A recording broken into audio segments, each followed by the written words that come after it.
together so they can try things. You're invited to this podcast so that you can try things. And we will stop singing so that we can all now try this. Let's go! Woo!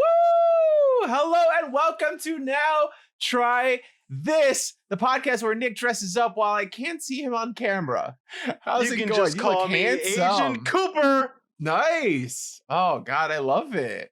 Looking good. Marcus, what is this show? This is a show where two best friends get together every week to give each other something that they love, something that they cherish, and the other one tries it, and then we gather together on this podcast, on this Twitch stream, to talk about that thing. Yes, that's right. And this week, I decided to dress up like a tax accountant and give you guys financial advice. Get ready, pull out your pocketbooks, because we're about to do some accounting. Hell yeah. No, that's not you, Marcus. Why am I dressed up like this? Nick, you're just like that because this week we did Twin Peaks. Woo! Twin Peaks, baby. But before we get into that, you gotta do your thing, Nick. You gotta shoot your shot. You gotta spread your ass cheeks wide and let that clout out, baby. Well, if I'm being honest, I do it every week. You don't want a chance? I mean, I'm always plugging and saying I'm always letting the audience know that at Now Try This Cast is where they can get at us on Instagram, Facebook, and everywhere else they can get at people. I'm always telling people to leave 5-star reviews on Apple iTunes, and we'll read them live here on the podcast. I'm always telling people about the wonderful community we're curating on patreon.com/Now Try This Cast, where they can influence our challenges every month. I do that every week. Maybe, do you want the chance to? You know what? I think I'll do it later. In the spirit of David Lynch, I will just randomly drop Now Try This Cast into things. Maybe mysterious omens, maybe prophecies from a one-armed man. Who knows? Could come from anywhere. Who is the one-armed man? I'm so confused. I am so upset about this. This Twin Peaks is okay. Before we get to that, guys, last week we did One Night in Miami. A lot of people were there for that conversation. It was wonderful. Every Thursday at 8 p.m. Eastern Standard Time on twitch.tv/Now Try This Cast is when we hold these conversations. Join us. Let us know what you think. Last week's One Night in Miami was a great episode. Please go check it out. This week is Twin Peaks. I am dressed up, but it is Marcus's episode. I just wanted to make my girlfriend go to a Goodwill and buy me a blazer. See how much she loves me. She loves me quite a bit, obviously, because I have. I'm glad it worked out for you. I feel like Manhattan has better blazers. It could have blown up in my face. Yeah. Not the blazer. Asking my girlfriend to go buy me a blazer. That's what could have blown up. And it did not. We're here to speak of it. I am not crying. I'm not sad. I'm in high spirits. It's beautiful. It was a success. It's a good blazer. And guys, if you're listening at home, join the Twitch stream, create a Twitch account. It's free. Join us, follow us, and you can see his beautiful. As soon as we become big podcast boys, there will be a paywall. Prepare yourself. No, there won't. There will be 2022 paywall. Money burning a hole in your pocket. Feel free to give a look at our Patreon at Now Try This Cast.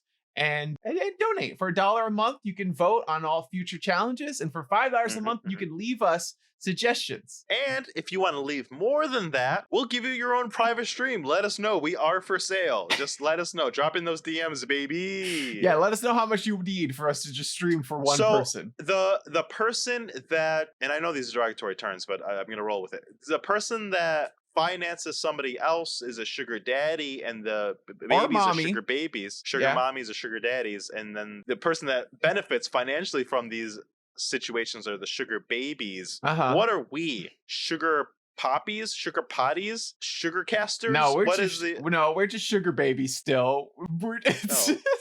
No, I want to coin a phrase. What's the... Oh, you want to coin a phrase? We're shells. We're whores. We will... Sugar shells. We'll do it naked. We will do whatever it takes to get that sweet, sweet podcast money. You've taken it too far, because that's some people's real jobs. You won't do it naked? That's not what we're doing.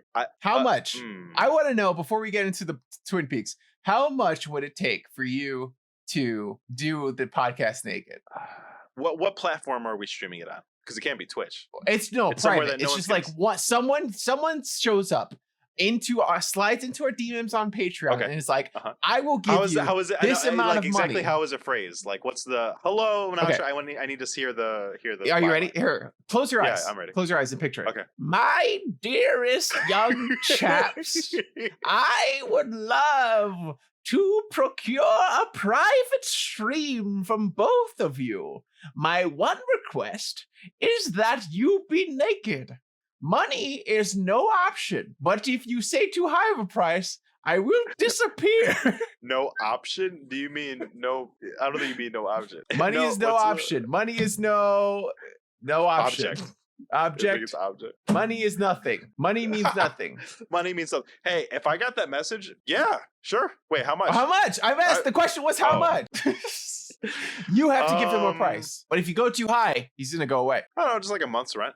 A month's rent? That's less, a lot in New York City. Is that? That's less than 1,000. That's 1,000. That's like 1,000. Yeah. Okay, guys, for $1,000 each. Too cheap. I've been called we can do a private stream where we are naked and we stream whatever, we talk about whatever it is that you want us to try. We'll add it to the Patreon. Sorry, I'm writing in my own chat saying, Nick, worth $1,000. Nice. No, that was wow. Bad Guys and B-Sides, Nick says you're worth $1,000. That's nice. Thank you, Bad Guys and B-Sides. Thank you so Definitely much. Marcus, what have you been trying this week? Oh man, I've been trying to we tried something new together. Actually, what did we do? We had a bonus stream where we tried Pokemon Radical Red. Guys, we tried to Nuzlocke Radical Red, and to find out how we did, you can check out the live stream that's there on Twitch for a little while. But do not worry, we will be adding it to our YouTube channel, youtube.com. Oh, we don't have the URL yet. Just go on YouTube and search Now Try This Cast. You'll find it. You know what? Even easier. Go to nowtrythiscast.com. Go to nowtrythiscast.com. Everything's on there. Go to our socials and you can find a link to everything. Marcus, this conversation has me questioning one more thing though, because you know what we don't have on nowtrythiscast.com? What? An Amazon wish list. Hey, are you thinking about like all the OnlyFans girls who have Amazon wish lists? Why don't we have a wish list? What would be on your wish list? Besides video podcast games. Stuff. Obviously we want like, okay, that was easy. Great. It was video games, but the same things. If anybody who knows me well knows that I have a running wish list that I add to all year long instead of buying stuff. You're the only person that I know that actually uses that function. Whenever I want to go impulse buy something, I don't do it. I try to save my money and I just add it to this wish list, and it gives me not as satisfying of a feeling as buying it. I will admit that. But it does scratch an itch. And because there's a prospect that someone out there might buy it for you. And then I wait. And then when Christmas time comes or my birthday comes and people are like, oh, I want to get you something. I'm like, here's this long ass list with a million different things on it. Go there and buy me something from there. And I would greatly appreciate it. I want everyone to know that Marcus and I have been best friends for a very long time. I love Marcus very dearly. Not once have I used that wish list. Mostly... Mostly because I'm the stubborn kind of fool who says, I don't need a fucking wish list to tell me what to fucking buy for Christmas or birthdays. And then, sometimes I nail it, sometimes I don't. What are you going to do? But whatever. I like to live my life dangerously. Marcus, is true. Marcus, what are we doing this week? Oh, God, Nick, this week I challenge you to watch Twin Peaks. Oh, my God, Marcus. Why in the world, out of all the things you could give me you know what I just realized? What? I don't know what I'm challenging you at the end of this episode. Oh, I should figure that out, huh? No, don't figure out now. Panic. We're talking about Twin Peaks. Figure out later. Marcus, why in the world, out of all the things to choose, would you choose Twin Peaks? Nick, I picked Twin Peaks because this is a show that has haunted me for a long time. And not in a fun way, but in the way that everyone who watches it and also knows me is like, Marcus, you will love this show. This is 100% your jam. This is something that you would want to watch over and over again. It's something you'd love forever. And so I, on numerous occasions, have tried to watch Twin Peaks. I watched the first episode 9 times total now, once extra because of the podcast, but it took me 8 times of watching it to finally get through the first episode and be interested in watching the rest of it. And it took a global pandemic and everyone's staying indoors for me to try to find a show. So we've been having weekly Twin Peaks nights in our home, and every week we watch one episode of Twin Peaks in our podcast, in our not podcast bubble, in our quarantine bubble.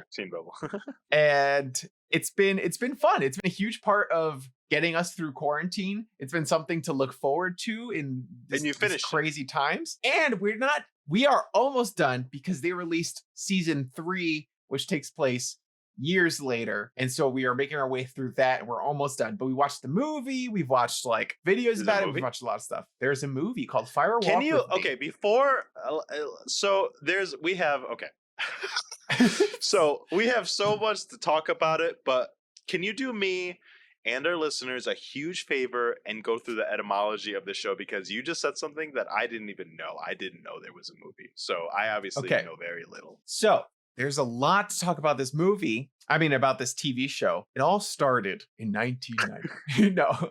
So basically, the show do it that way. It started in 1990. Okay. This is I'll go long through all the history. random facts that I have in the background. But the show is a take on a procedural cop drama from the minds of David Lynch and Mark Frost. Mark Frost is known for writing procedural cop shows, and he teamed up with David Lynch, who at the time had made Dune, the movie, which I also love. Oh. And Elephant Man, I believe he made by them. He was the one with Cher? Oh, maybe. Let's see. Let's look it up quickly. There's a lot of like Elephant Man. Let's see.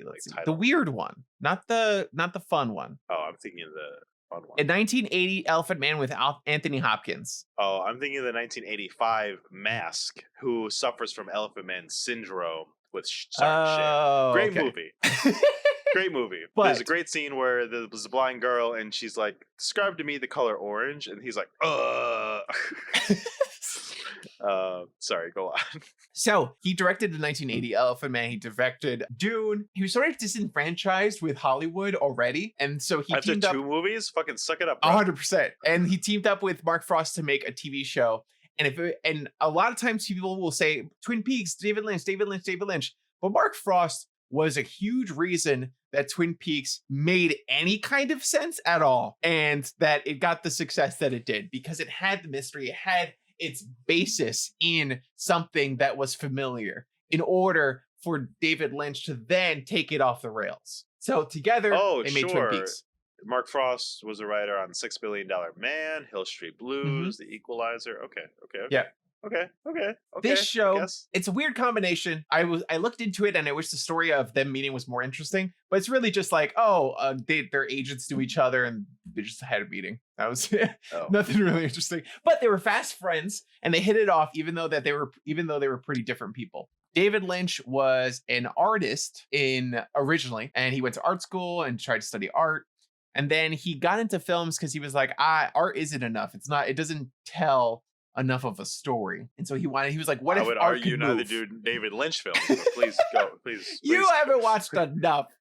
So he was like, I don't know if I've watched any David Lynch besides this. Sorry, go on. So he was just like, art needs to move, and I want to see it move, and I want to be the man that makes it move. So he went on to make movies. That's a very short version, or very abridged version of what happened. You forgot to mention Eraserhead. Like that's Eraserhead also, yes. That's a critically. That was probably how that was his ticket from there, right? He probably made Eraserhead. It was more Elephant Man, because Elephant Man won awards and stuff. Eraserhead was viewed as like a weird movie, and it wasn't as well received as Elephant Man. Yeah, of course. Yeah, no, Eraserhead now is like fucking classic. Everybody loves it. But it wasn't at the time. Got it. Not at the time. Okay. And then they made a movie? Sorry, what? And then they made a movie of Twin Peaks? Twin Peaks? Yes. So the Twin Peaks show comes out. It's a hit. It is popular as fuck. Everyone loves it. It's wildly, yes. It's so much so, there have been like crazy stories. I told you last episode, but apparently the Queen apologized to Paul McCartney for having to leave his concert early because she wanted to catch Twin Peaks. Seems made up. Please go on.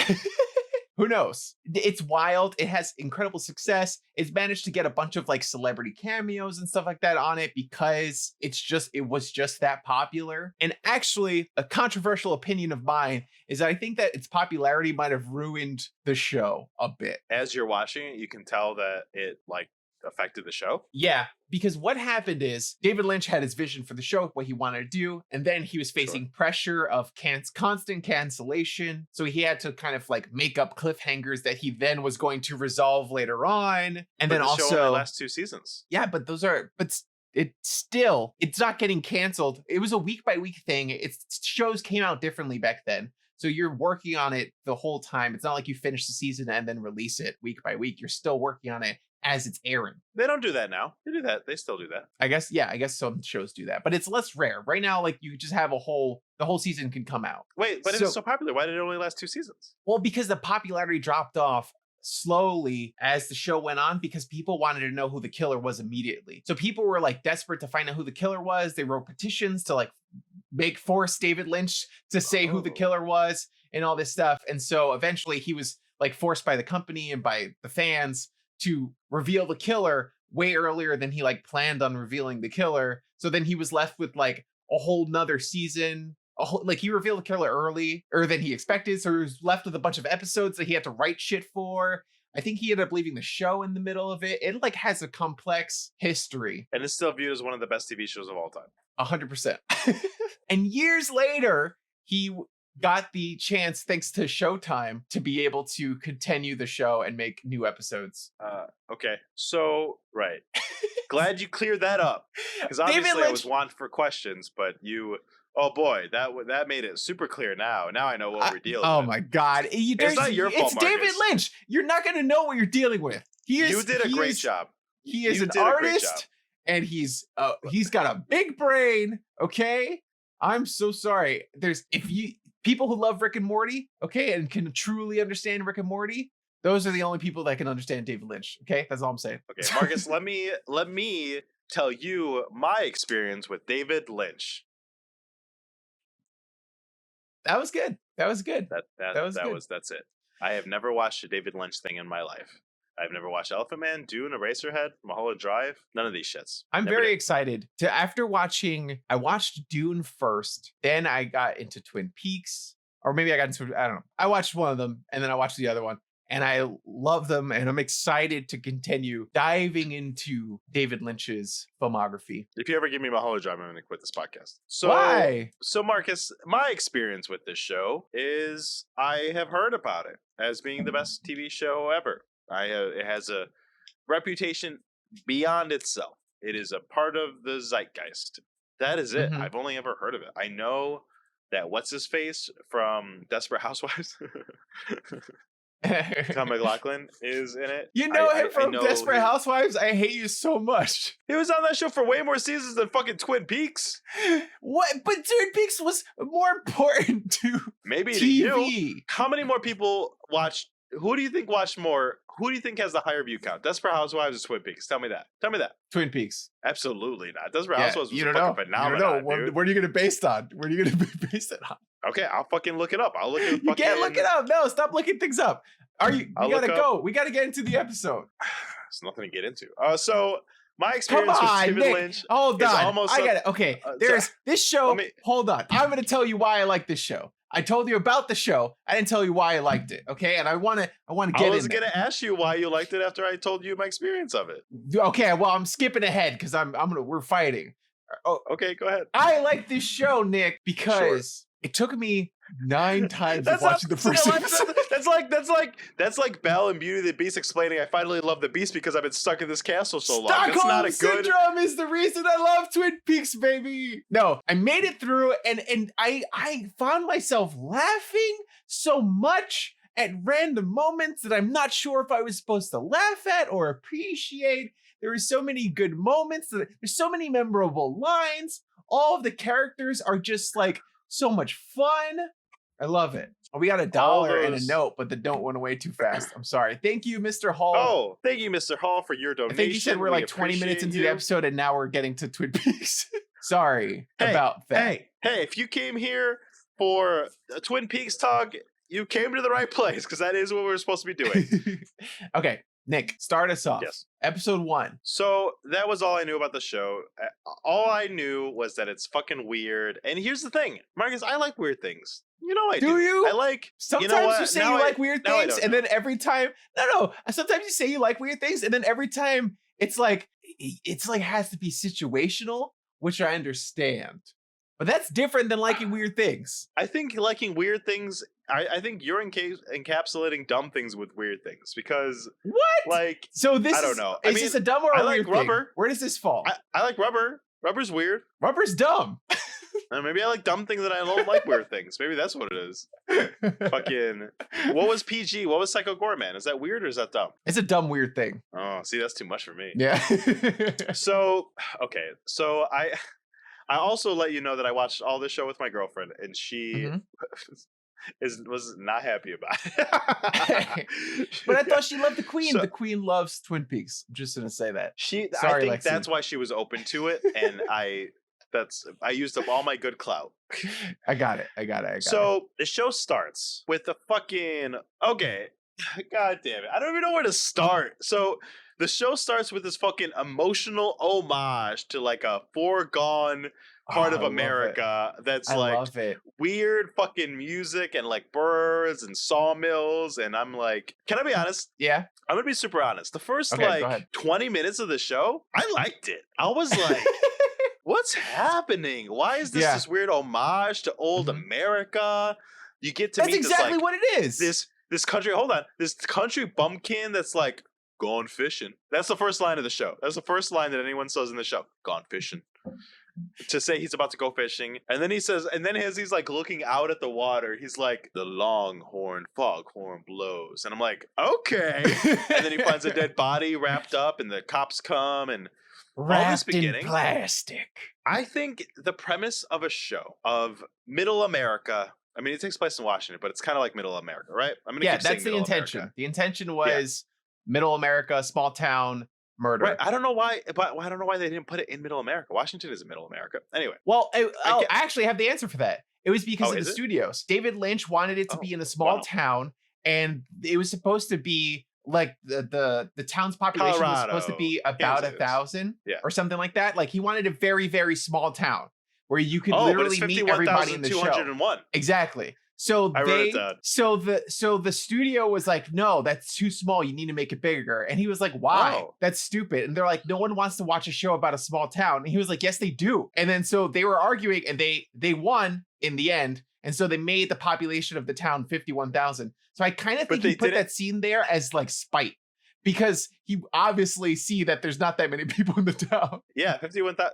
The reason I wrote down the population is 51,201 is when that shot up on the screen. Lexi made a great joke, and she's like, it's 51,200 now. That's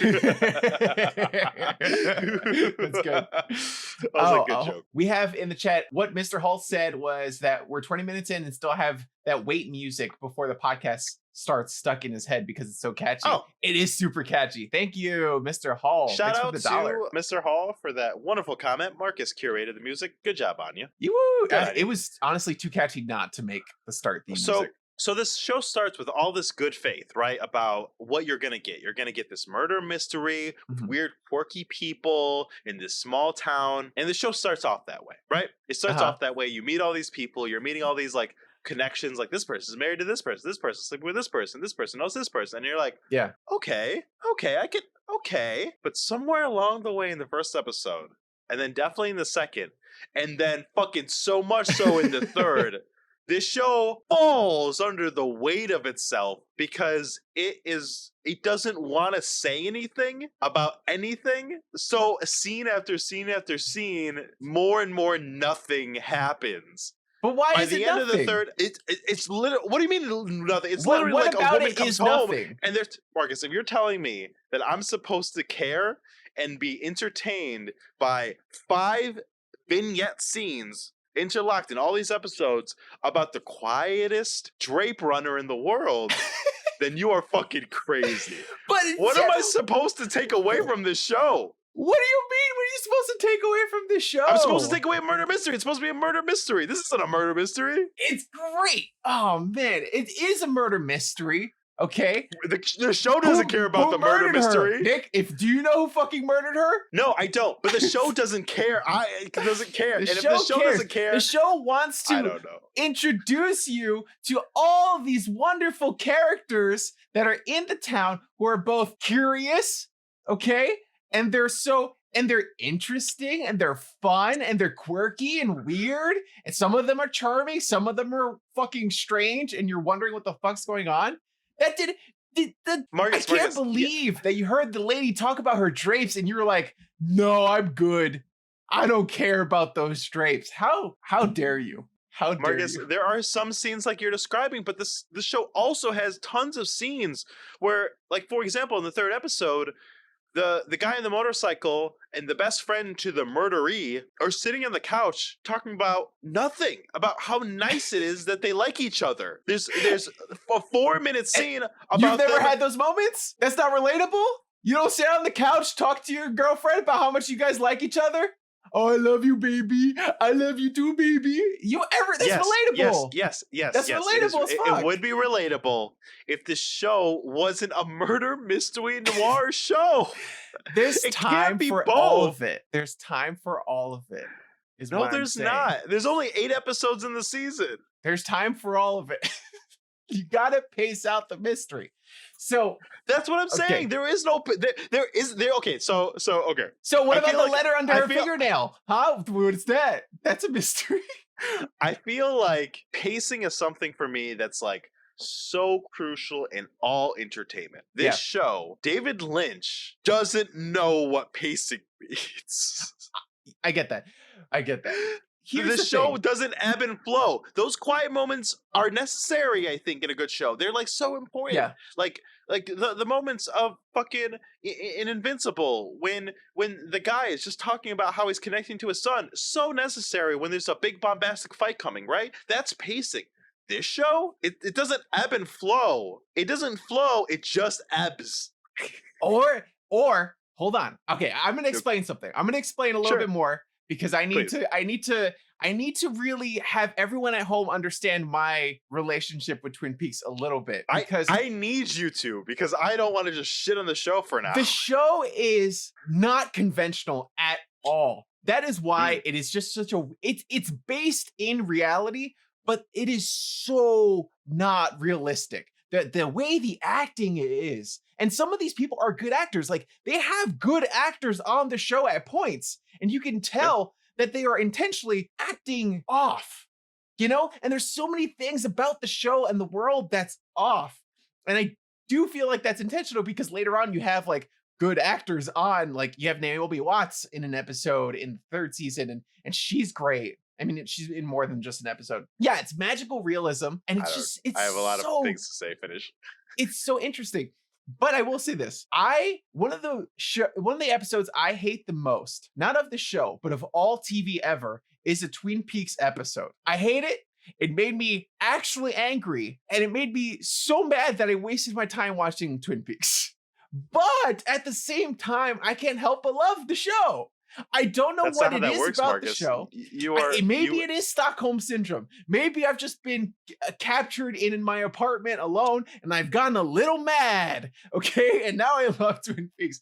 I don't know what it is, but Marcus, something about it is just quirky. There are parts of the show to love, right? There are parts of the show that I do love. I do love weird. I do love kooky. I do love quirky. Like, the fact that the show, in the first episode, we're in the halls of the school and you get a random kid going in the background. That's supposed to mean something. That's supposed to make me feel something. That's supposed to make me feel off. It's supposed to do something. I like that kinds of stuff. But it doesn't feel smart. It feels pretentious when it should feel smart. And it feels slow when it should feel quaint.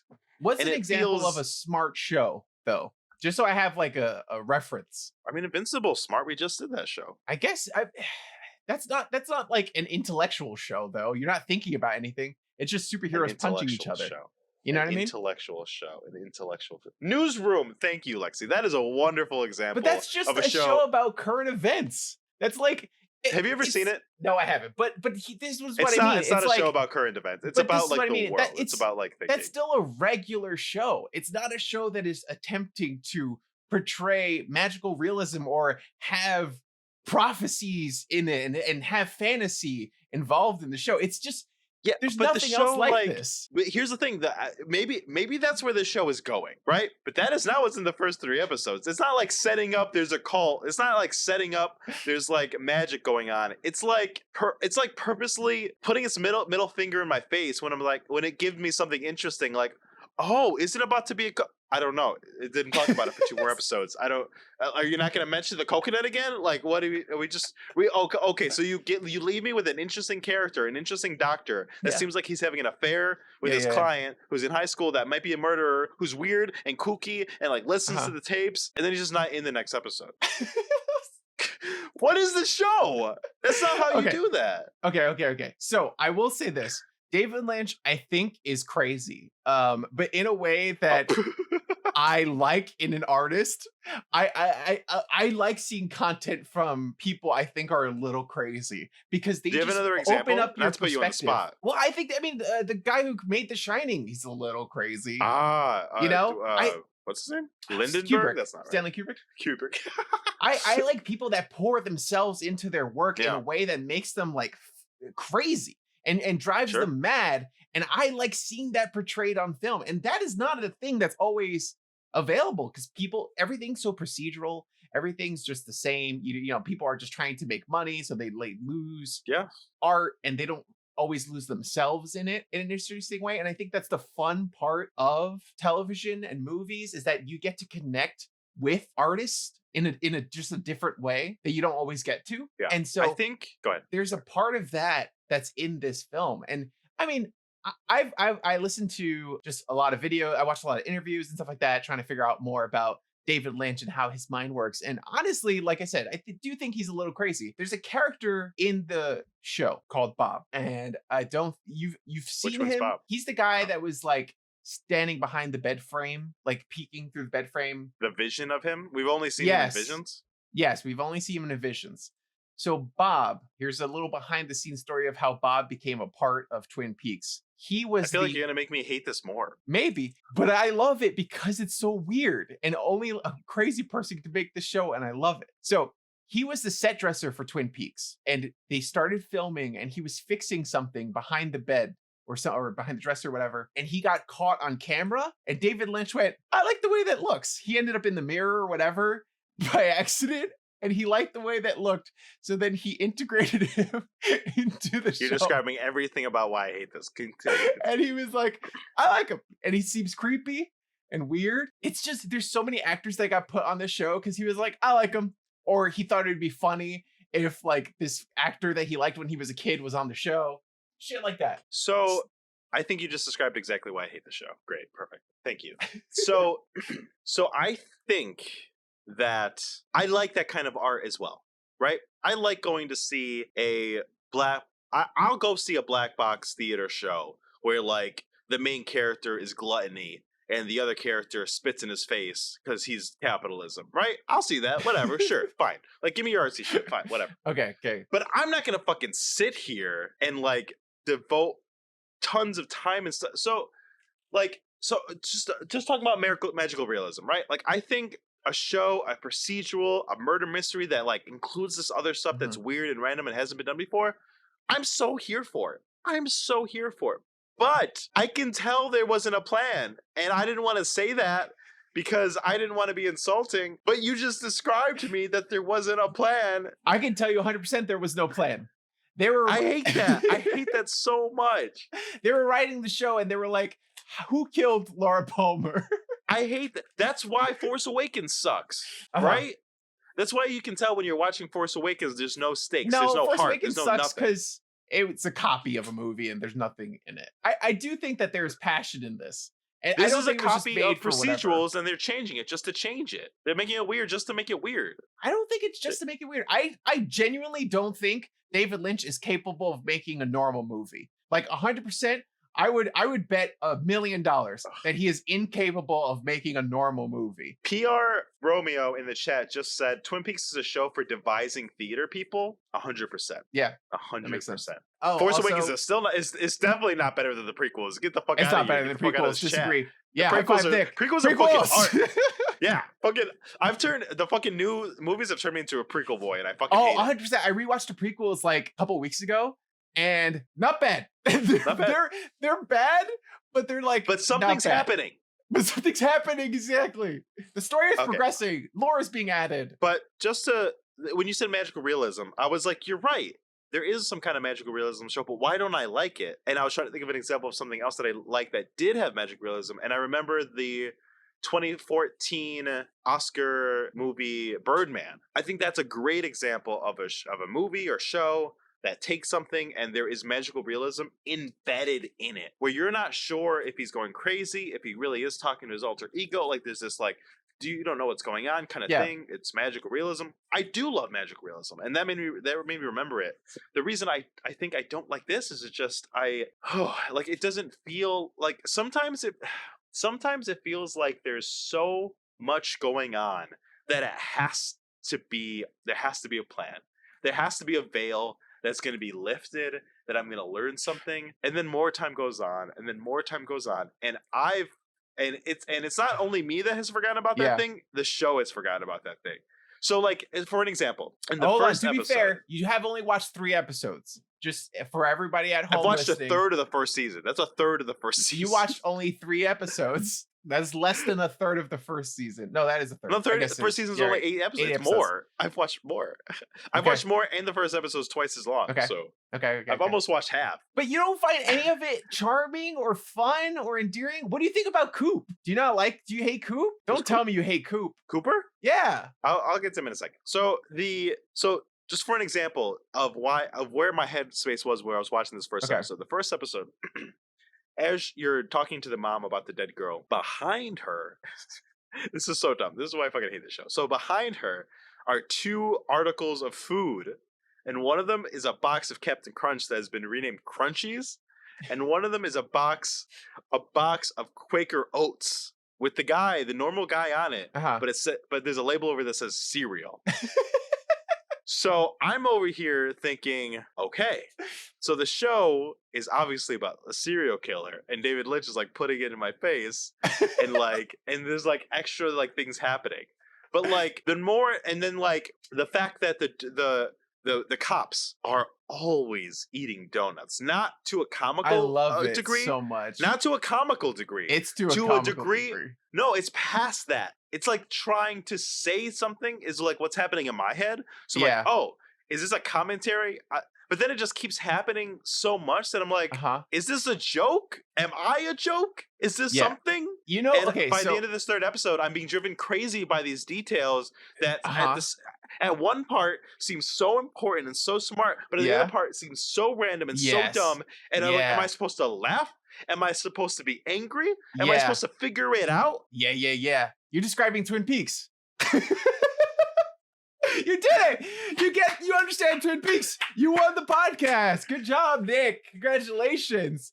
You're describing Twin Peaks. That's how it feels to watch it. And it's not for everybody. Is that good? 100%. It's not for everybody. It may not even be good in the conventional sense of like being good. I could not fucking tell you why so many people watch this.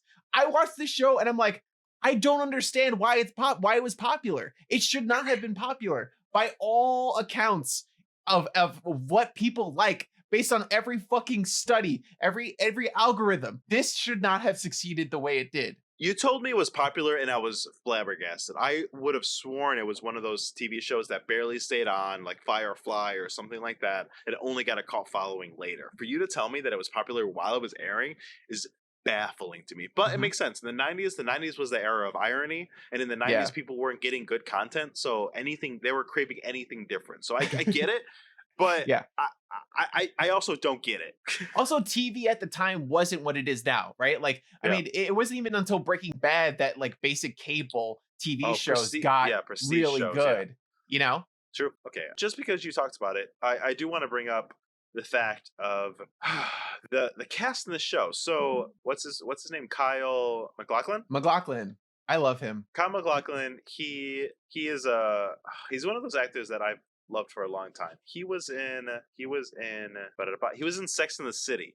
That was my first introduction to him. He had a long arc where he was everyone married listening to one at home. Just take that in. Just take. I've watched all of Sex and the City multiple times. The only reason you haven't gotten it is because I don't want you to quit the podcast. Good, fair enough. It's the only reason. It'll happen someday, but this is the only reason you haven't gotten it yet. But I do want you to know my experience to this man is him being like a conservative that married the one conservative person out of the group. Like she's like button up and like she didn't want to have sex with him before they got married. And then they got married and then he had erectile dysfunction and she had no idea. And that was like the whole arc. No. And I'll never forget at one point she catches him masturbating to a porno mag because it's early 2000s as it wasn't internet yet. And she was like upset about it. But he's like, but baby, I gotta masturbate. And she's like, okay, compromise. And she glued her face in the magazine to all the ladies in the magazine. And so my permanent first image in my head of this guy is him masturbating in the bathroom while standing up to this magazine with his wife's picture on all the heads. Oh no. I just wanted to share that story. That's pretty funny. But in spite of that, he's still a wonderful actor. I like him a lot. He's a great actor. He's really endearing. Agents of S.H.I.E.L.D., Desperate Housewives, tons of stuff. Yeah. I will say David Lynch. Oh, I was going to say David Lynch does that thing where I feel like some directors, some writers will cast themselves in stuff. Not themselves, but they'll cast an avatar of themselves in something, you know? Like if someone might cast themselves as like, oh, Tom Cruise is me, basically, or whatever, you know? And David Lynch definitely does that with Kyle Maclachlan. Like David Lynch, even talking to Diane, he straight up says it in interviews. But in talking to Diane, he has like a little tape recorder that he would record directorial notes on. And he had Kyle Maclachlan do the same thing before like FBI information. I will say this. As I was watching the show with Lexi, repeatedly, I said every time Agent Cooper came on, I said, if he was in the whole show, I would be having a good time. Because in spite of all the stupid things that I'm like, is this good? Is this smart? Is this dumb? Is this random? Is this important? And I'm just getting frustrated. His charisma is awesome. Him being weird and kooky and this is the best coffee, you know. God, I love he sells it. Cooperisms are so good.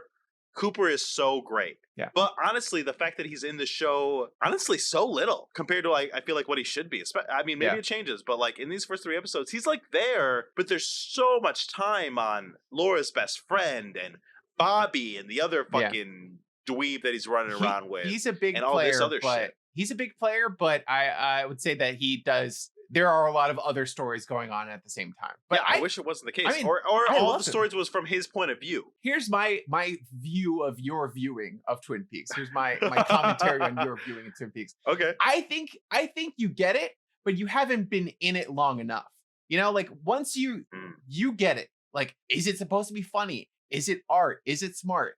You're at that point, and that's where I wanted you in the first 3 episodes. I was like, that's where you were there, right? Remember? You were 100%. there. I was there. Yeah. I'm still there. Like, I've moved on past that, and then I might have come back a couple of times. Like, it's just one of those shows where you're watching it and you're confused and you don't know what the fuck's going on, but you like it, and all the characters are charming, so you want to see what happens. And then at the end, eventually, it doesn't matter anymore. Eventually, you're like, I'm on this ride and I want to see it through. Maybe not. I will say that this ride has been so topsy-turvy for just these 3 episodes. In the first episode, I remember commenting on the sheriff and thinking it's like, oh, he's like acting different than everyone else, and it's like weird. Why is he acting kind of weird? Whatever. I get, maybe he's just not a good actor. I don't know. Whatever. Yeah. And then in the middle of the 3rd episode, I turned to Lexi and I was like, oh, I only like the sheriff now because he's the only one acting sincerely.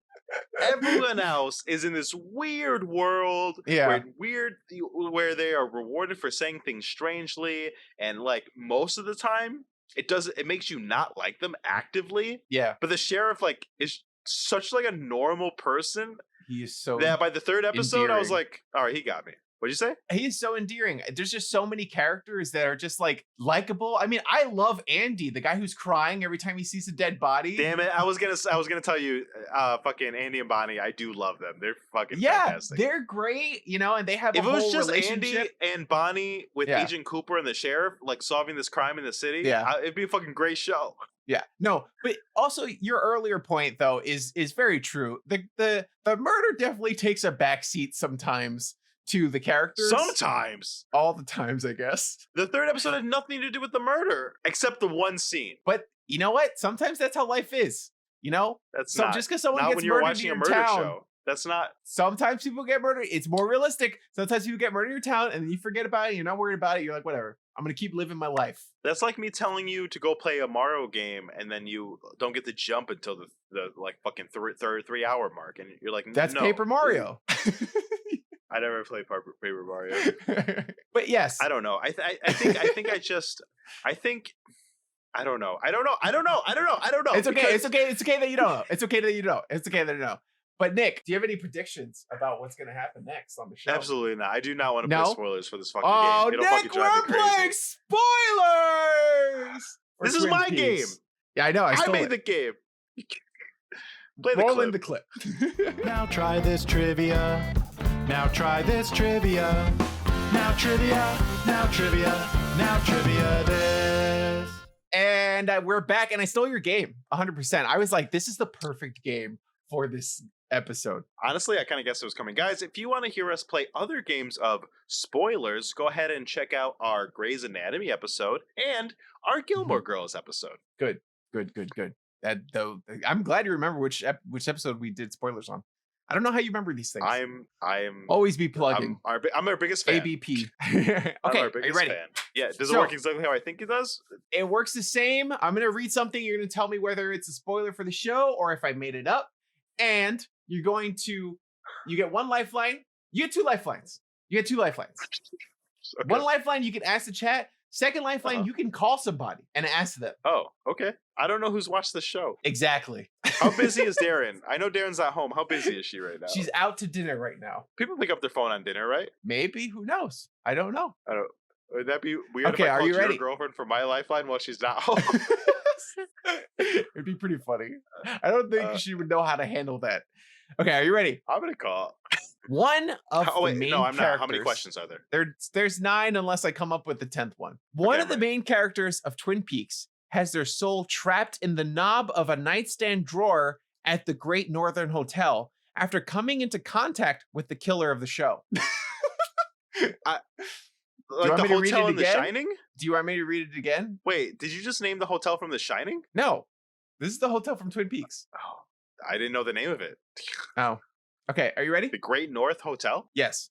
The Great Northern Hotel. Doorknob. The Great Northern Hotel. Okay, so there's a doorknob. Somebody's soul is struck in the knob of a desk. Knob of a desk. The doorknob of a desk. Sure. The knob of a nightstand drawer. Nightstand. Well, I have seen nightstands in this show. I have seen nightstands. So they exist. So our first hurdle is brought. The Great Northern is the hotel in the show. Another check. Twin Peaks is the name of the show. Check. Triple check. You guys kept mentioning magical realism, but I hadn't seen any yet. So I have to assume it's coming. Like that. Like that's batshit crazy. Somebody's soul. Somebody. Because they come in at the end of the third episode, you get the dream sequence, which we'll talk about later. Yeah, but that could have just been a dream. That could not be part of like magic. And also the whole part where he's talking, they say a name, and then he throws a rock at a bottle. That's magical realism. Marcus, that's not magical realism. That's a fool. That is fucking. That's worked. A crazy man. It worked. It got him a lead. Or subconsciously, the Agent Cooper was smart enough to know that the doctor was suspicious, so that's the one he hit on. That's how. You ever maybe are you the person that thinks Madame Cleo was a real psychic? Or did he bypass his own prejudices to reach his subconscious through this game, through the game of throwing the rock at Marcus, the bottle? I'm going to say the doorknob on the nightstand is true. That's too crazy. I don't think you made that up. That's your final answer? Right off the bat. Nick, you're correct. It is true. That's fucking crazy. I can't fucking believe that's what a fucking dumbass. Okay, great. Perfect. It's genius, okay? Stuck in it. Do they get out? I can't tell you. David Lynch's son makes an appearance on the show as a magical boy who holds creamed corn in his hands. Are the secrets to the weird things going on in Twin Peaks in the creamy, corny goodness? Or is this a lie? The only reason I want to say right off the bat that this is true is because you mentioned David Lynch putting his son in the show. You mentioned that earlier. You did. Okay. You were talking about how you were talking about how he's a fucking crazy ass artist and he does random shit like puts his son in the show. You know, his son and- is the baby in Eraserhead. oh, I mean, just another So- fact. He might also be this kid. so if David Lynch, okay, fool me once, shame on you. So if David Lynch put his son in the movie once, why couldn't he have done it again? And this show takes place 20 years after Eraserhead, so but he wouldn't be. I mean, he would be his kid. He'd be 20. What? Read it again. No, a 20-year-old. No, this is why I'm going to say it's not true, because the timeline doesn't add up. Eraserhead, I think, is in the 70s, and this show is in the 90s. So that means that baby would be 20, and you wouldn't just describe. Oh, wait, maybe he had more than one child. I'm gonna say it's true because I think David Lynch had more children. I and he love needed this to put them in logic. stuff. He needed to put them in stuff to make it fair. He didn't want to play favorites. Final answer. He's just putting all his kids in his movies. Does that seem like David Lynch to you? Yeah. Okay. Final I don't answer. know. Did you know Fake Captain America is Kurt Russell's son on Falcon and the Winter Soldier? I knew that. Yeah. It happens. But Kurt Russell has nothing to do with Captain America. No, but he was in Guardians of the Galaxy too. He's a Marvel guy. Okay. Same Are you thing. ready? You Yeah. ready? Yeah. It was true. Nice. Cream it was the corn corn that was boy. too specific. The corn was too specific. That was. I know. That's fucking. I knew you would get it. I'm not trying to trip you up. I very easily could have not got that. It's fucking nuts. Peter Martell continues having a fish situation, portmanteau, with the fish spontaneously appearing in the percolator whenever something bad happens in town. Oh, that happens again? I want that to be true because that makes that. See, those kinds of scenes are interesting. Like the fact that there's a fish in the percolator and they serve the coffee with the fish, like that kind of stuff. I'm here for it. That's interesting. That's cool. That's like small town stuff. And if it keeps coming back, I like that. Gosh, you know what? It's funny because it's one of these shows that's so unenjoyable to watch. And then I'm like, I mean, I like that scene. I mean, that was interesting. But it's such an unenjoyable experience to watch. It is an experience to watch, which No, I do like. unnice, not nice. No, it's it a not is nice an experience to watch. I agree, Nick. It is an experience to watch it. I'm going to say this is true because I hope it is. Because I want it to be. Though the fact that I like it, I want it to be that. And you usually like things that I like. That means you might have made it up. But I want it to be true. So I'm going to say true. Final answer? Yeah. Okay. It is false. Oh, good job. Thank you. Okay. That was good. See, if you were on the show as a sensible person, the show would benefit. Yeah, fair enough. That would be great. Laura Palmer's cousin shows up in town and is portrayed by the same actress that plays Laura Palmer, confusing fans and most of the residents of Twin Peaks. Well, she's there at the end of the third episode in the dream. And she tells Agent Cooper who killed her. So, I mean, if David Lynch... The stress on your face. Oh my God. If David Lynch is the kind of person who puts the set dresser onto his show because he was standing there, I also feel like David Lynch is the kind of person that wouldn't want the actress that plays Laura to like just not have a job. So it does seem like he would make up a reason for her to have to come back. And what other way for her to be her own cousin? I think this is true. This is true. It's He true. would totally do that. Yeah, he doesn't give a shit about fans. He cares about his actors. Well, he does obviously give a shit about fans because he changed a lot of the show for fans. But yes, it is true, Nick. Good job. Yes. He is. Nice. He seems like a good person. Like I he hate seems that. like a I hate crazy that he person, seems like a good but person. also a Yeah. good person. We're going to find out some crazy shit about him. Watch. Not yet. He's old. He's super old. He would have had it come out by now. Honestly, it's a very fair point. He's 75. Yeah. Between all the various Twin Peaks content, there have been many celebrity cameos, some of which include David Bowie, Will Smith, and Weird Al Yankovic. Fuck. Damn it. That was just too much. David Bowie, I was like, and then you said Will Smith, I said, there aren't any black people in this show. And then you said Weird Al Yankovic, is like, that can't be true. But that's so random, it could be. I don't know. I need help. I need help from the chat. All right, chat. Does Will Smith, David Bowie, and Weird Al Yankovic show up in this show? I need your help. What do you think? We are You know the calling answer, on the chat, guys. If you already know the answer, don't say. But if we have anybody that is like me and hasn't watched all the show in the chat, please tell me what you think. Well, I mean, about... if they know the answer, they might as well tell you. All right. Just I don't have to trust you. I barely trust the chat at all. So you're right. Good point. So if you know the answer, put it in the chat. David Bowie. What does David Bowie, Will Smith, and Weird Al Yankovic have in common? Maybe they were all guest stars on Twin Peaks. Nice. That was good. Look at you hosting. This is between, also just a side note, this is across all Twin Peaks content, movies, season 3 and original. Marcus, are you a David Lynch fan? Are you not David? I think we're gonna David say Bowie fan. David Dobrik. I like David You love Bowie. David Dobrik? He seems nice. Okay, it looks like more people said. I'm gonna say yes. I'm gonna agree with some of these people in the chat and say yes. All these people appeared on the show. All together. these people. Here, I'm gonna put this in the chat. You're saying yes? Oh, is that wrong? Yeah, Nick, you're incorrect. That is damn it. wrong. I'm sorry. Everyone make let them you all down. up? What do you mean? Did I make them all up? You said there was a bunch that was true already. No, that one. No, the Did you- actors. Will Smith did not appear and Will Yankovic did not appear, but David Bowie is an important role in Twin Peaks. He shows up for like 5 seconds in the movie and then is a very important player in season 3. He wasn't dead when they filmed season 3? He was dead in season 3. Good catch. Oh. Exactly. Oh. But his okay. character's important and it's weird. He's like over, they remixed dialogue that they captured when he was filming for the movie, and it's strange. He is referenced in Twin Peaks the series, and then you don't see him until the movie, and he is David Bowie. Fucking okay, great. It's weird. Give me the next Okay, one. next one. Years after the murder of Laura Palmer, James finds a job doing security with a young boy from Ireland who wears a glove that gives him super strength, but only in that hand. What did you just say? Years after the murder of Laura Palmer, James, remember James, the motorcycle boy who's pouty all the time? I fucking hate James so much. He sucks. He sucks. Bobby sucks. They're one of the like reasons Bobby. why the show sucks so much. I don't. Bobby grows on me. He grew on me. I don't want that storyline. It's a dumb storyline. I don't care. I don't care that they can't fucking play the drug dealer. Who gives a shit? The drug dealer, what is his name? Leo Leo. is the son of the casting person. They were just like, you look scary. You could be in Twin Peaks. He does look scary. He doesn't do a bad job. I just don't give a shit about that storyline. Yeah. Okay, I'll read it again. Are you ready? Yeah. Years after the murder of Laura Palmer, James finds a job doing security with a young boy from Ireland who wears a glove that gives him super strength in that hand. Are you telling me there's time skips in this show? Or is this in season 3? Laura's dead. Yeah, Wait, what? years after her death. Hold on. So hold on. So where I'm at, Laura is dead. You're telling me she comes back and then Wait, why? there's a time she's dead. You said she gets a job. No, I said years after the murder of Laura Palmer, James finds a job doing James finds a security. job. Okay. Not Laura I was Palmer. picturing Laura.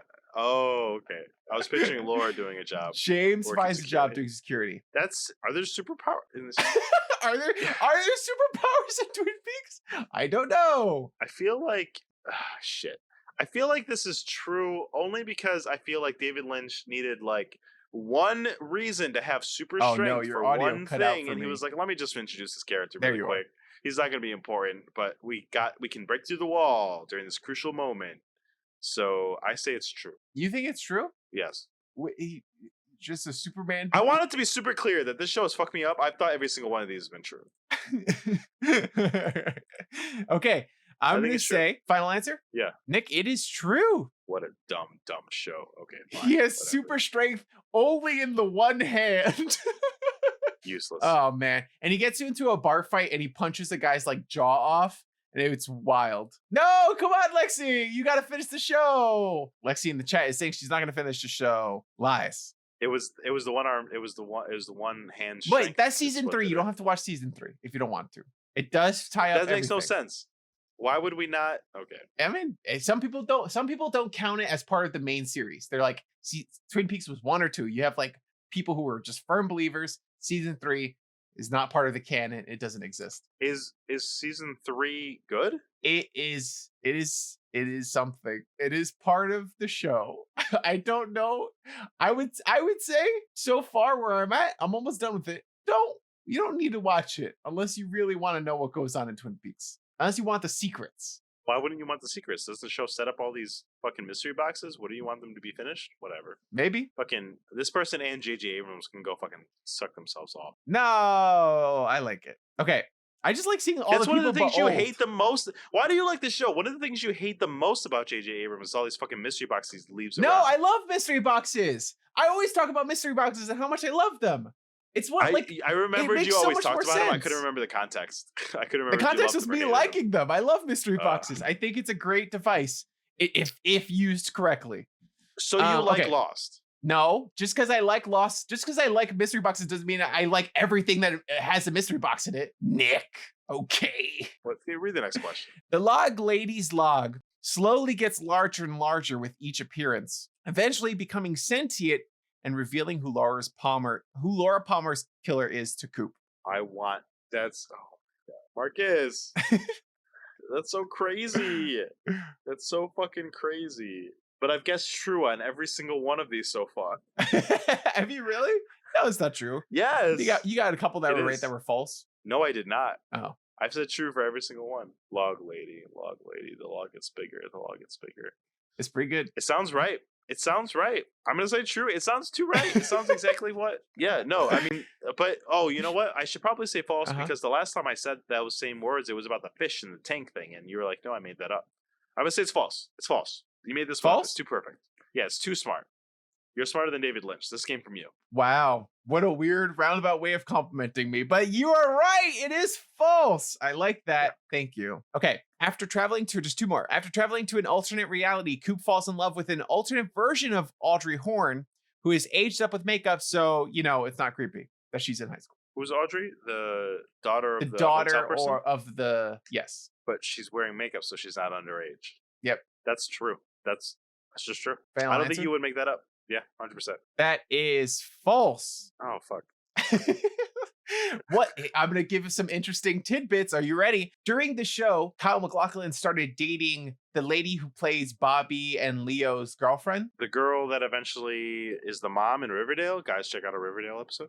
Yes, that lady. So he ends up dating her in real life, but he didn't want Coop to have a relationship with Audrey Horne, who the show is kind of making a flirty kind of thing happen. He was against that happening.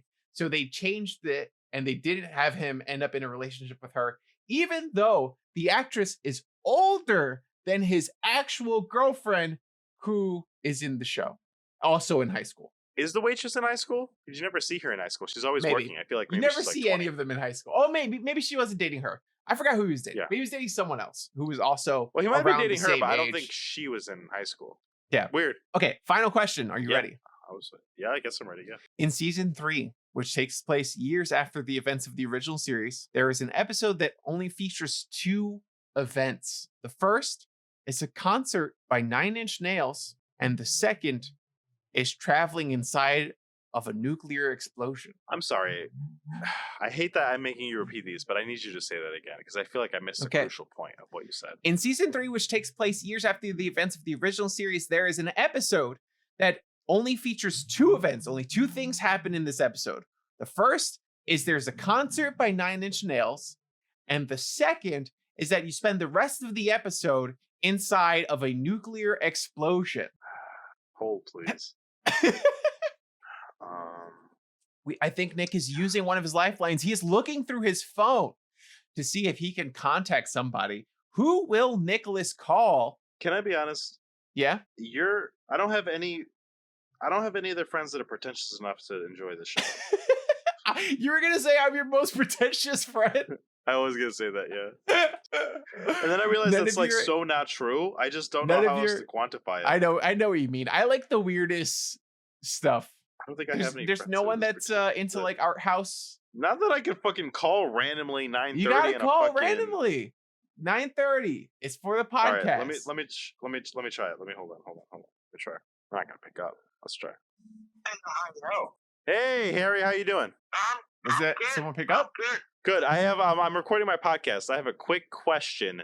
Have you seen Twin Peaks? I have. Great. Are you a fan? Yeah, love it. Now, of course you are. Entirety of it, but yeah, I've seen a lot of it. Okay, I am playing a game. I'm playing a game of spoilers live on my episode of my podcast right now, and I'm using my last question of my lifeline to win the game, calling you. Oh, and the question is of whether or not this is true. Is it true that in the 3rd season, there's an episode of the podcast where all that happens in that one episode is there's a 9 Inch Nails concert and they travel inside of a nuclear explosion? In the 3rd season? Yes. I don't remember that. I don't want to call you out on the podcast, but how much of the third season were you? I mean, it was all. I don't even know where I ended in the seasons. I'm not lying, like because I was binging, so I don't know where one ended and one began. That's my honest truth. So I don't know how far I got, but I don't remember ever seeing that. And Nine Inch Nails, to me, I mean, does that sound made up to you? That does not sound like something that David Lynch would do. David Lynch would not use real music outside of his own works. None of his films that I know of do that. That I ever remember. He exclusively used composed music almost in everything he's ever done. Okay. Blue Velvet is like basically Twin Peaks, but it's a movie, and that's it. All right, Harry, you have influenced my answer to this question. Right before I let you go, do you want to say anything else about Twin Peaks on my episode of the podcast? Yeah, it's one of the best fucking pieces of cinema and TV ever made, and it was entirely underrated when it was made. I'm excited you're watching it, and anybody out there listening, definitely do that. I myself have to catch up, and I gotta watch the most recent season. So yeah, awesome, Harry. Thank you so much for guesting on the podcast. I'll talk to you later, brother. Bye. Awesome. That was fun. I like that. That was. Oh, I was on the edge of my seat for that.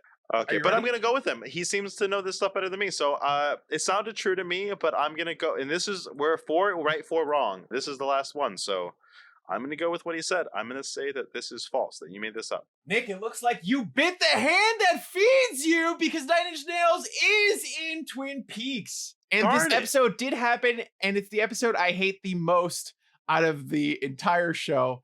It is so bad. I hate it. I hate it. I hate it. I feel like I was tortured for an hour, and I did not like it. But did you appreciate the David Lynch of it all? As Harry said, one of the best pieces of cinema ever. He went to film school for NYU. You can tell. Okay. I knew that was the right call. But also, I knew that was the David, right call. I was going to say, I was like, I appreciate him helping you out on the podcast, but David Lynch does use a lot of bands. Every episode of season 3 features an indie band in it. Or not indie, because Nine Inch Nails is not indie. Exactly, yeah. But every episode ends with a band performing at the bar. Oh, weird. Or begins, because Nine Inch Nails is the only one that begins with that way. The rest end that way. Sure. Weird. What is this? Any of the TV shows from the fucking 2000s where they like Buffy, they make the Bronze, Charm, they make one of the girls like own a nightclub so they can have a band every episode so they can try to sell songs. I don't know. It works in the same way that the long, slow intro works. It's just like something about it. It's just like, yeah, I know the end of the episode is coming, and some of the songs are pretty good. The music on this show is wild. Like all the orchestral compositions, whoever's making the music for the show, it was so weirdly like a movie in a TV show. Like, I don't know if I liked it, but it was very apparent. It was very interesting, the music. Yeah. The music like in grand, the show sweeping music for like small things. And I'm like, is this Titanic? What is this? It was weird. He uses scores a lot in the show. Like Laura Palmer has her own theme, so anytime something sad's happening, it's like the Laura Palmer theme comes in. And sometimes it's like, I don't know, I get what you're saying, where it feels like David Lynch sometimes is mocking the viewer a little bit for enjoying television, I guess. A little tidbit about Twin Peaks that I forgot to mention, I do want to mention, because I know we're getting like, not towards the end necessarily, but we're getting towards the end. You can play. Go ahead. So this is based on a true story. I'm doing air quotes, but Mark Frost had a local legend about a young girl who went missing, and the people in his town would often refer to her and be like, "Oh, don't be like her," because she was like the prom queen, and actually she was into all this drugs and mischief and all this stuff. So a lot of the parts of the show that involve Laura Palmer's life and what she was getting into are based on a story that Mark Frost was told as a kid, warning him against the dangers of like drugs and alcohol and stuff, which is weird. That's actually really interesting. I think when you mentioned Laura right now, it reminded me of the fact that while I was watching, especially the first 2 episodes, of how confused I was of the relationship between Laura, her best friend, and James. Yeah. And for most of that first episode, which is an hour and a half, I thought they were a throuple.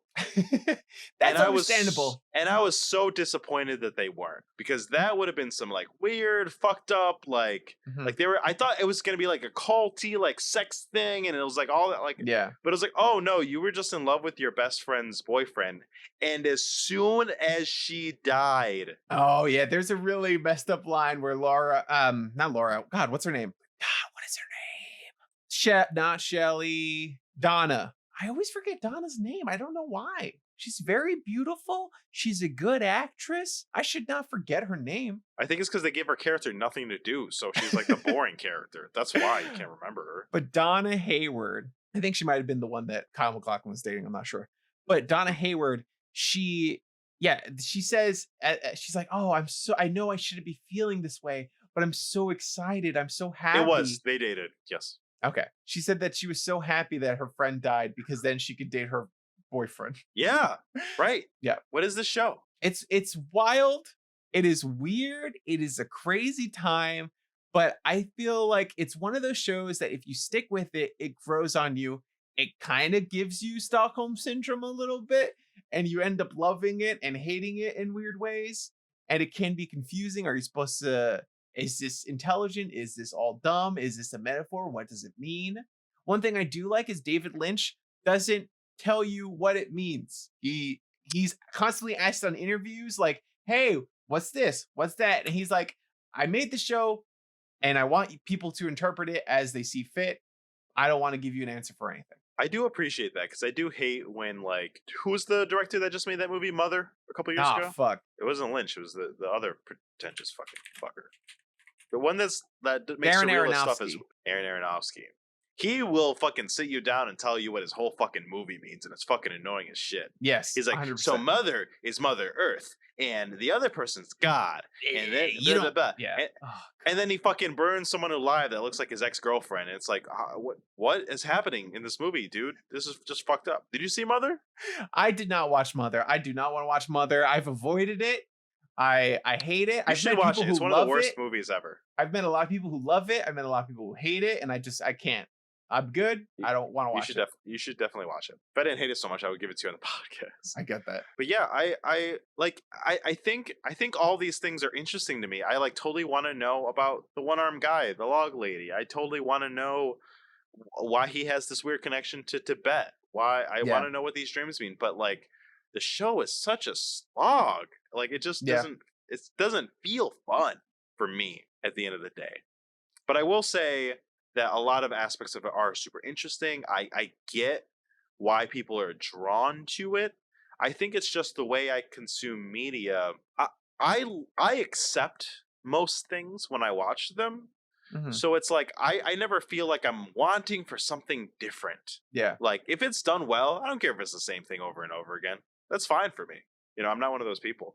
So I don't think this show's for me. I get that. I totally understand that. There are a lot of people out there that like that they're okay with the same kind of content. I mean, like Darren all the time. I mean, me too. Like Darren will sure. It's not find a rom-com or something, and she's like, that's what I want. That's where I'm comfortable. For me, it's horror movies. I like watching horror movies. It makes me feel comfortable. Let's be scared. Yeah. But yeah, it's whatever. But some people don't like this content. And I totally understand that. And there's nothing wrong with not liking Twin Peaks. It doesn't make you like an idiot or whatever. I think if Netflix existed and Twin Peaks was on there and we were in high school, I don't know. I might have devoured the show. I might have. Yeah. I think it would have been different back then. Because I was want for that weird thing. I did feel alone and empty in the world. And I did, want something different. Want to be challenged in a specific way. Now I'm 31. I forget I'm 31 all the time. I keep saying I'm 30. I don't want it to be true. Yeah. But I'm not in that place where I need to be. Like, I like to be challenged, but I also want. I'm also old enough now where I want to know there's an answer at the end. You know. Yeah. Like I get that. I'll have trouble watching a show if it's like, oh, it got canceled, then I'm not gonna watch it. Like, it never finished. You know. I'd rather watch something to its completion. So there are a lot of people. That being said, there is a realm of possibility where, I sat with this show over the course of the next couple months and I was like, one more. Yeah. We'll see. I don't know. I think we have to talk about the dream sequence a little bit. That'll be it. Yeah. David Lynch. That Side note. weird. Also, David Lynch.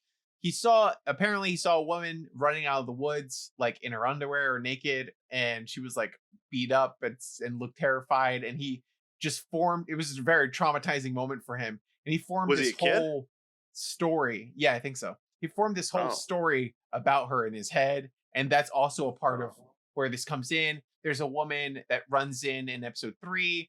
I think it was episode 3 or 2. She comes in and she's in her underwear. She comes out of the woods. She came from a train track or whatever. Yeah. That's exactly what that is. Oh. See, that's interesting. And if I felt like there was like a payoff, I would be like, cool. I think a lot of people also feel the way you did, right? Like this is something very popular because people were getting behind it. People were like, okay, cool. I want to know what the mystery is. And it's something weird. It's different. Became not about the mystery, and it lost a lot of people, and then people were getting upset. People were writing in, like I said earlier, people wanted the show to reveal the mystery, and then when David Lynch gave people what they wanted, it wasn't what they wanted, it wasn't enough, and then, you can't make everybody happy. He tried saving the show like a million times, and he couldn't, so I get it. And a lot of people feel the way that you did, Yeah, but there is the show, So to lift the veil, Marcus told me to watch episode 1 and 2. I did. I said, great. So I went on Hulu. I watched the first, on Hulu, episode 1 is 1-pilot. And then episode 2 is 2- the name of whatever the episode is. And I watched that. Yeah. And then he was like, yeah, Dream Seekers. I was like, I don't know what the fuck you're talking about. And he's like, did you watch this? And I said, no. And he's like, oh, I fucked up. And honestly, I don't think it was really a fuck up. I think because the first episode is called Pilot, and then episode 2 is called the name of the episode / episode 1. And then the third episode is called episode 2. And that's not what it says on Hulu, which is why I watched Nick ended up watching episode 3, which is called episode 2. Right. Which has this weird, infamous look. Honestly, I only know it's infamous because I've seen the Red Room in memes and in images. Yeah.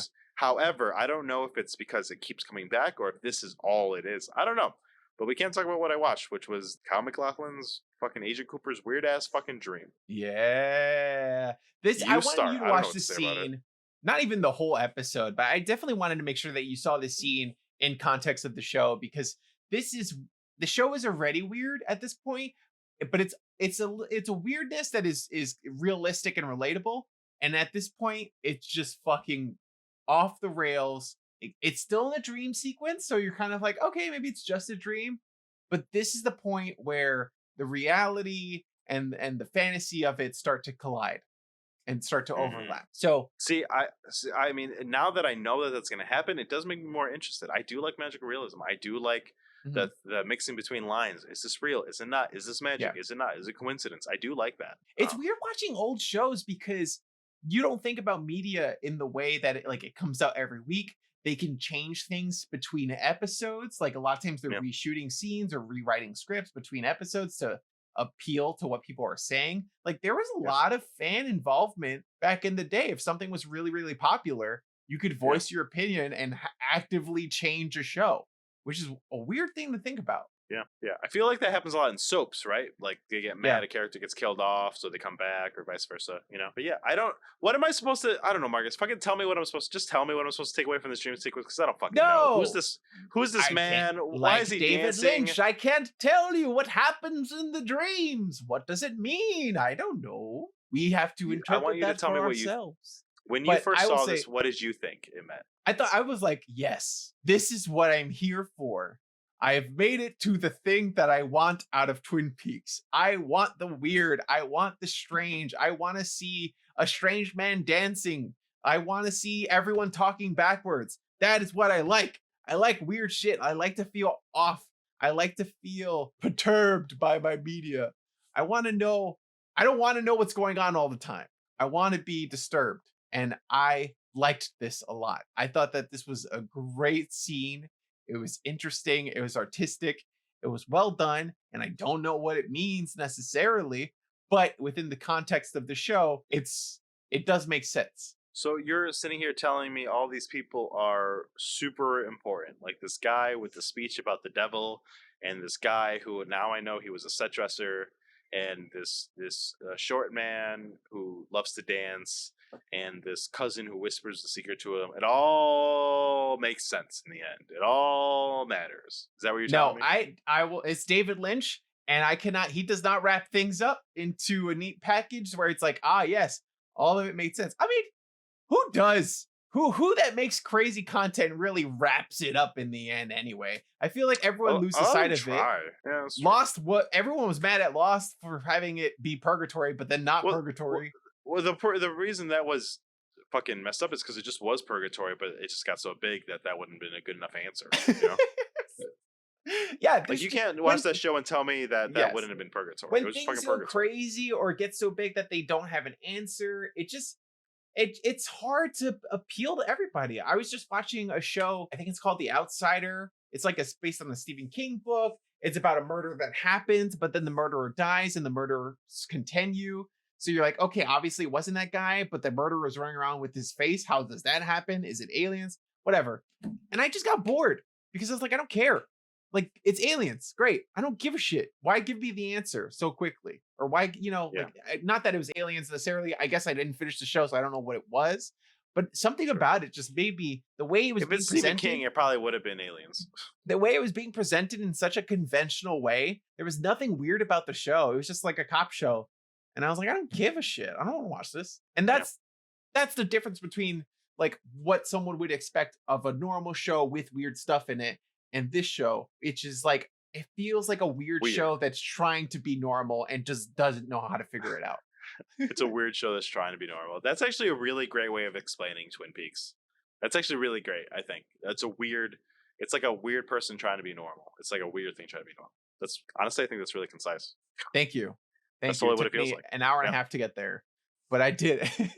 Yes. So I don't know. I like the dream sequence because I like weird shit. I like things that make me feel off, and I don't necessarily. At the end of the show, I know I'm not going to have an answer. I haven't finished season 3 yet. I have like 2 or 3 episodes left, and I know that I'm not going to get a clear answer. Like, this is what this means. This is what this means. This is what this means. And honestly, that's okay. I'm okay with not having an answer to that. I liked the experience. I liked the journey. And at the end of it, whatever. I had a good time. What do you think of the dream sequence? Were you like, no, thank you, get me out of here? I feel like you want me to say more, but I'm so flummoxed by the show. Like, I don't even have anything to say because it's like, I don't even know, man. After 3 episodes of this slog, and then I get a weird monologue from this guy, and then another guy, and then they're sitting in chairs, and fucking Agent Cooper's wearing old man makeup. And honestly, he's aged better than the makeup, so I don't even know how to feel. It's so weird to see.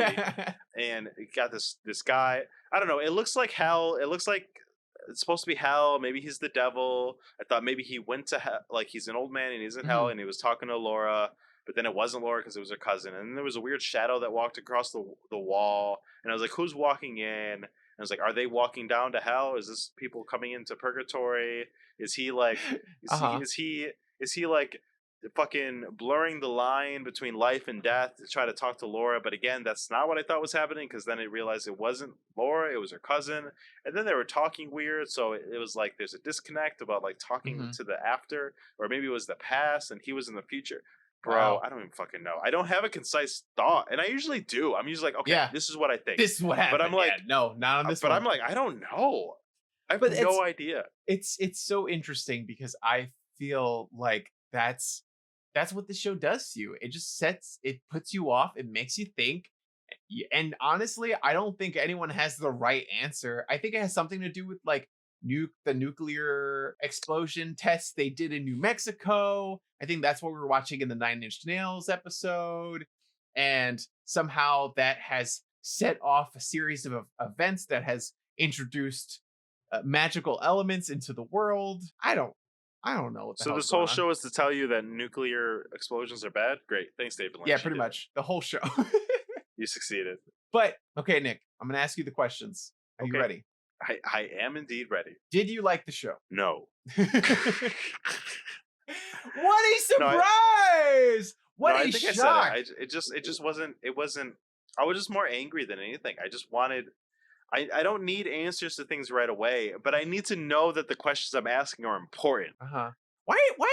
I'm so interested. I knew this show was going to make you angry. Like, I 100% knew that going into this you were going to be angry at the show. Yeah. Why does content like this always make you angry? Because I need to know that it's like on purpose. I need to know it's not random. I feel, you know what it is? I have depression and I have anxiety, and like my head works in such finites. You know this. It works in black and whites, yes and no's, rights and wrongs. It's how I think. It's how I am. It's how I am as a person and a being. So when something in media comes up and it's like, I'm like, no, is this just stupid? If this is just stupid, then I can laugh. Great. Am I supposed to be invested? Fine, then to make me invested. Am I supposed to ask questions? I will ask questions and I will be intrigued. Am I supposed to just be here for the ride? Great, I will do that. But when a tone shifts so much and it doesn't like pick a way, it doesn't like pick a like, it's not just weird, right? That's not what the show's doing. It's also trying to say something, but I don't know how to parcel out the difference between them, and that just pisses me off. Like, I hate it. It like gives me anxiety. Okay. That's why. Got it. I understand. Yeah, that makes sense to me. I don't know. That's me guessing though. I don't know. I'm sure my fucking therapist would have different things to say. Okay, Nick. I'm sure the trauma of the abandonment from my father has a lot to play into fucking how I view media or some shit. Would you? I'm sure David Lynch has an opinion. Would you recommend the show? No. What? Absolutely. Who? Not to anybody? No. Any friends that I have that I think would enjoy this have already watched it and don't need my input from it. And any ones that haven't watched it, there has been a reason, and I would not subject them to this.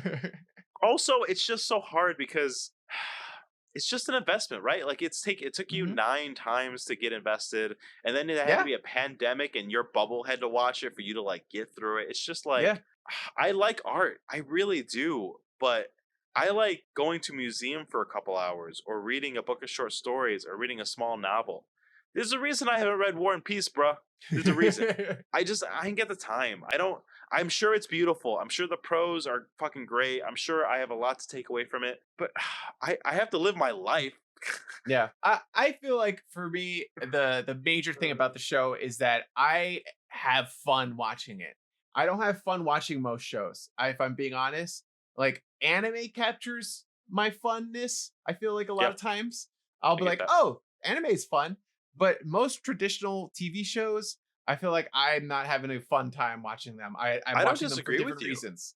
Yeah, I don't disagree with you. I don't watch a lot of regular shows. Like, when I start watching Lucifer, I'm not watching Lucifer because I need to tune in every week. I don't watch Lucifer because I think it's great TV. I put on Lucifer because I needed something in the background while I was doing something else, and it was serviceable. You know, 100%. I don't watch NCIS. I don't watch fucking CSI. I don't watch the newest sitcom on ABC, The Unicorn, or whatever. I don't watch that shit. Do you know what The Unicorn is about? It's about a guy whose wife died, and he's a good guy, right? Darren and I make fun of that show every time we see it. It's the dumbest premise of a show I've ever fucking seen. That's real the premise, quick, right? It's a regular looking guy, like not even a hot actor, just a regular guy. Yeah. And the whole premise of the show is, oh my God, how could this guy be single? Like, how could he be single? He's nice, he's kind, he has a good job, he's so handsome. That's the whole fucking premise of the show. It's stupid. I hate it. It makes me mad. That's what makes me mad. Stuff like that. Boring. I don't disagree. Run-of-the-mill bullshit that you see 1,000 copies of. That's what makes me mad about media. And Twin Peaks, for me, was a breath of fresh air because something that's different than everything else. Yeah. I mean, I feel that some way. Like when that first season of Riverdale came out and it was just different, and I was like, cool, this is great. And then past that, I was like, oh, now it's the same. And I don't want it anymore. I get it. I'm the same. What's the third question? Are you going to keep watching? I don't know, man. You have intrigued me with the spoilers game and with the talk, and like I do want to know like where batshit crazy shit this. The honest truth is, I'm just watching so many things. I just got a new job, and it's like, freak. New job of being a podcast host. Subscribe to the Patreon. But I just don't know if I have the capacity to slog through the show. Maybe someday. Maybe if there's another pandemic. Oh, my gosh. And then become unemployed for another 8 months, then possibly. It's been That's my fun answer. watching the show on a weekly basis. I feel like everyone binges everything. I mean, that is fun. That is nice. It's been kind of nice watching it as it was originally intended. Watching these 3 episodes back to back was tough. Yeah, I get that. Considering one of them is like 2 hours long, I get that. Yeah. Okay. Okay, Nick, now it's your turn to give me a challenge for next week. Marcus. Okay. I've waited for this day for so long. Okay. I've waited for this day for years. Oh no. There has been time and time again where I've wanted to give you this challenge, but circumstances meant that I could not. Okay. And I needed Lexi to remind me that this was the challenge because I had forgotten it earlier in the show. I was like, what was supposed to be my challenge? I remember now. Marcus, I have talked to all parties involved. We got the go-ahead to do this. Marcus, next week, here on Twitch, 8 p.m. Eastern Standard Time, twitch.tv/Patreon, twitch.tv/NotTryThisCast. We will be doing one of my favorite things in the world. Oh no. No. The movie. What are we doing? Moulin Rouge. Oh, what? Oh, It's that's exciting. baby. Okay. It's happening, Oh, baby. man. Dude, that whole time I was like, are we doing musical improv? How are we doing musical improv? Is he going to join me in musical improv? Would he leave me alone to do musical improv? Am I going to have to be at the Magnet Theater during musical improv? That's what was going through my head the whole fucking time. I was like, please, no. Okay. Someday. But no, Moulin Rouge, baby. It is time for some Nicole Kidman, Ewan McGregor action. I'm good. Get ready. I'm excited. I'm should genuinely excited. This will be a good one. I'm excited for you to watch it. Next All week. right, guys, you can. Oh, go ahead. Now I was gonna say next week I'm gonna have like 5 people in my house, so we'll do it. Oh, it's gonna be fun. It's gonna be fun. Honestly, if you do watch it with a bunch of people, maybe you watch it a second time on your own, so you can just soak it all. Take it in. Okay. Yeah, but guys, you can get at us everywhere at Now Try This Cast. Please join the Patreon at patreon.com/NowTryThisCast. You can always join our Twitch streams at twitch.tv/NowTryThisCast, and also leave us 5-star reviews on Apple Podcasts. Woo. We love the kind words. Thank you, everybody. Thank you guys for joining tonight. That was a wild ride. I hope you appreciate it. Thanks for everybody for sticking around. It's nice to see those numbers. Love you all. Now go out there and try some things. Good night. Good night. I keep having the sock in my hand. Oh wait, freeze frame. Are you ready? 1, 2, 3. Friends get together so they can try things. How about it? It's podcast so that you can try things. Now we will stop singing so that we can all now try this. He seems Have like you a seen good that musical at all? creator. The one that Dexter starred in? Like his last thing he did, Lazarus? No. Was it good? Did you watch it? Actually, yeah. The girl that's in Beetlejuice was in it. It was her first rise to fame. It's about like a man being an astronaut and going to the moon and leaving his family behind. Oh. I don't know. I'll send you some clips.